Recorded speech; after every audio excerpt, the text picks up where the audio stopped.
Just for the records, Matthew John is my real name. I did not flip the Bible open and come up with that name 5 minutes ago. I was born and raised in southern part of India in a city called Piravam. And the word Piravam comes from the root word Piravi, which means birth or nativity. You know which birth they are talking about? They are talking about Jesus' birth. So the people in India believe that at least one of the wise men who went to visit Jesus was from India. Now, this is part legend, part history, but Encyclopedia Britannica, there was before Wikipedia, yeah.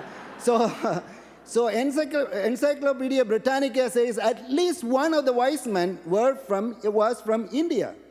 We believe that there were Christians in India before there were Christians in Israel, in the sense that there was this revelation, redemptive revelation was received by the Magi who were not necessarily part of the Judeo-Christian tradition.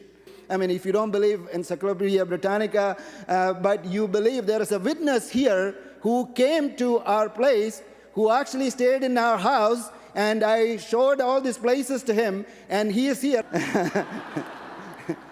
That's the Yancey you never knew. One other thing I realized that in the Western world, in a way, we are going through an identity crisis as far as Christianity is concerned. See, I was born in India, and all my neighbors are Muslims and Christians, and religious pluralism is not new to me.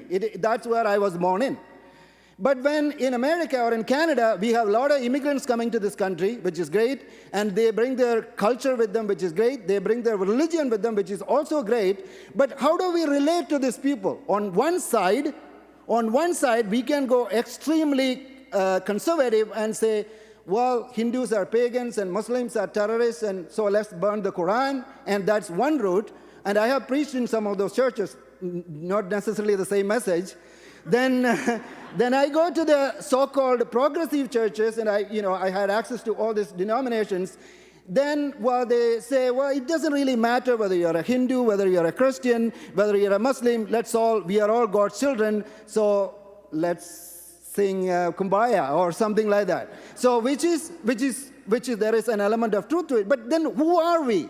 Who are we really? What is the gospel we are talking about? What is the relevance of Christ in this postmodern, post-Christian, post-everything society? How can I say Jesus is the only way in a culture which is dominated by the idea of postmodernism and religious pluralism? Jesus is the only way to God, and I think I'm pretty convinced about that, and I believe Bible says that. But Bible doesn't say that there is only way to Jesus. The Bible is very clear that Jesus is the only way to God, and there are around 40,000 or so denominations, Christian denominations in this world, who all claim some kind of exclusivity to Jesus. What if there is another way to Jesus that we don't know of? Now, this is nothing new. Acts chapter 17, Paul goes to Athens and he has this conversation, and he talks to them about the unknown God. He's not saying that I'm going to close my Bible here. I'm going to close, sermon notes here. I am going to talk about what you worship. Let's talk about the Jesus you know before I talk about the Jesus I know.